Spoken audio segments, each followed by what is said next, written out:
Now at 4, we've got a busy radar and a new severe thunderstorm warning for southeast Marion County. We have some hometown views. Stay with us.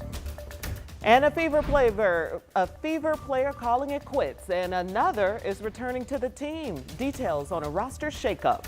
Live from Indy, you're watching 13 News.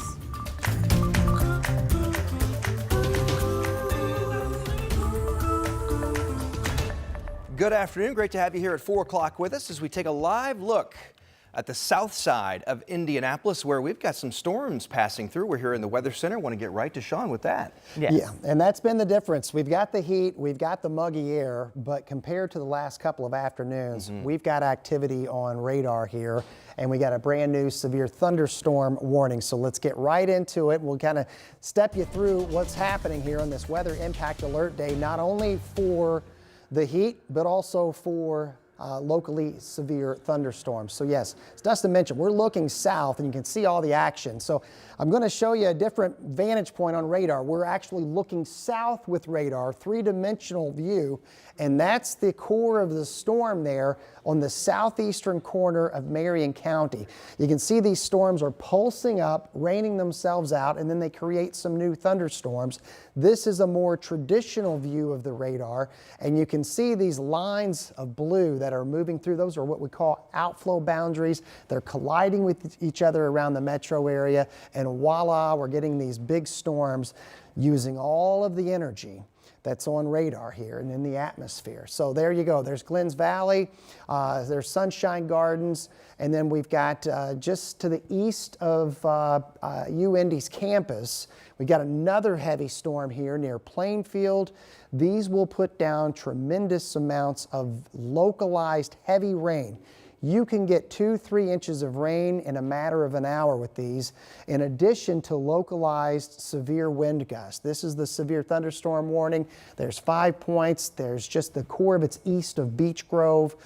We could get some 60-mile-per-hour gust with this.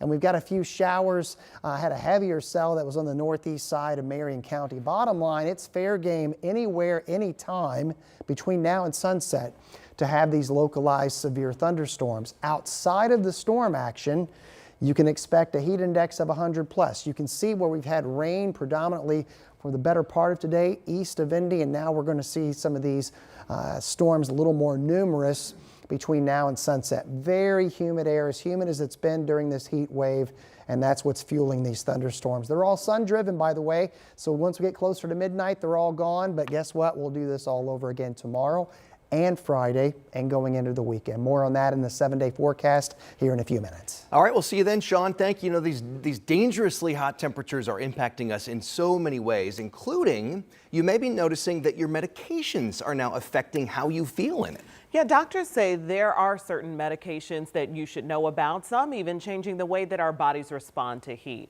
We've got Brandon Schaff here, and he joins us now to explain which drugs we should be aware of in this weather and then what we can do. And Brandon, it's quite a few common ones. Yeah, no question about it, Dustin, Felicia. You know, doctors say that our bodies have a range for effectively managing these symptoms in the heat, just like they do in that cold weather. Here's a list of medications that they say that you should be aware of in this heat. That includes diuretics, ACE inhibitors, and you have SSRIs and SNRIs. Health experts say dehydration can be a problem when you take those diuretics or other medicines that can change your thirst response. For drugs like SSRIs and SNRIs, which affect the central nervous system's response to heat and thermoregulation, Dr. Ethan Blotcher-Smith with IU Health says that it's person dependent.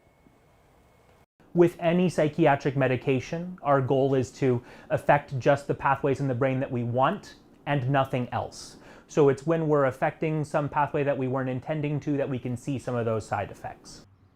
So what should you do if you take some of these medications? Well, Blotcher-Smith says that you can schedule your hydration. That means getting fluids that you need even when you're not thirsty. You can also take breaks and go inside where it's cool and make sure to pay attention to your body.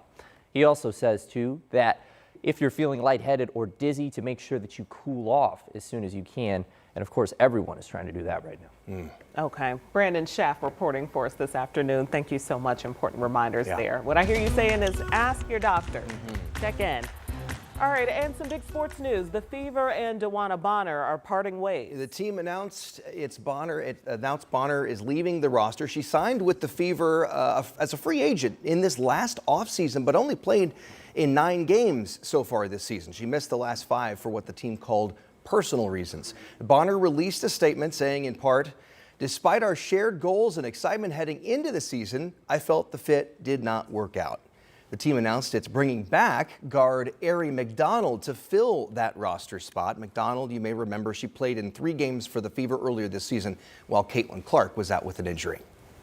Remember, we are your local TV home for the Indiana Fever. You can see their July 3rd game against the Las Vegas Aces right here on WTHR. That game starts at 7.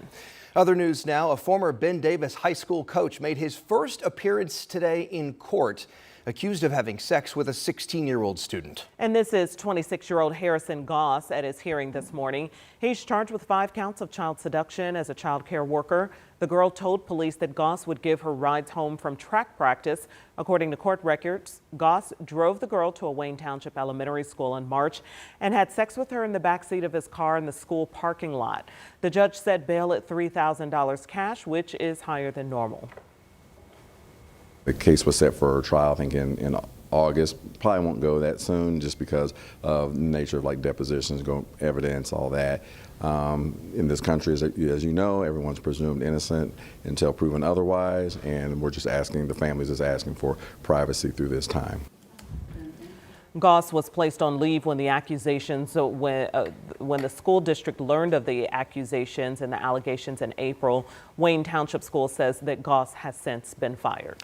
And to Anderson now, where a missing person was found dead and someone else was found driving their vehicle. That person was taken into custody Sunday on preliminary charges of auto theft and forgery, but search crews using drones later discovered what they believed to be the missing person's body.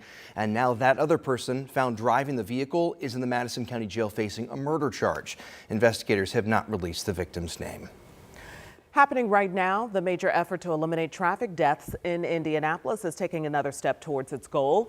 You're looking live at the Vision Zero Task Force meeting inside the City County Council building. The 15-member board has a lot on its plate today. Members plan to introduce a draft action plan that will include data-driven recommendations, set timelines for achieving these recommendations, and identify key stakeholders. Public comment on the plan will begin Tuesday. We'll have more on tonight's meeting coming up at 6 as this group works to end pedestrian deaths. And look at this. Today on Monument Circle, people stop by to join the Good Food Launch. This is all about promoting a healthier lifestyle. The group, Partnership for a Healthier America, is working to double the amount of produce we eat in 15 cities over the next 5 years, and they're starting their mission here in Indy. There were local chefs, there were food trucks. Ooh, that food looks good. Good. Live cooking demonstrations and educational tents as well to learn all about how we can make better, healthier choices. 9 out of 10 people don't get the daily recommended amount of fruits and vegetables across the board. And we know that a lot of families, especially in neighborhoods right here in Indianapolis, they don't have access to produce in all of its form, fresh, frozen, canned, whatever, right? And so what we're trying to do is encourage people and trying to drive people to eat more fruits and vegetables. Yeah, I think we could all use more fruits and vegetables. Some more good food. Organizers say the more fruits and vegetables we eat, the better we feel. There we go. All right, we have more news to come this afternoon. Rebuking Intel, what President Trump is now saying about Operation Midnight Hammer and its effectiveness at destroying Iran's nuclear sites. And the former second gentleman has a second job, where Doug Emhoff will soon be collecting another paycheck. That's just ahead as well. And Sean, I know you're tracking some storms. Yeah, we've got some heavy ones. In fact, a severe thunderstorm warning continues for the southeastern part of Marion County, going to get into Shelby and Hancock counties. More storms this evening. Stay with us for live Doppler 13 radar.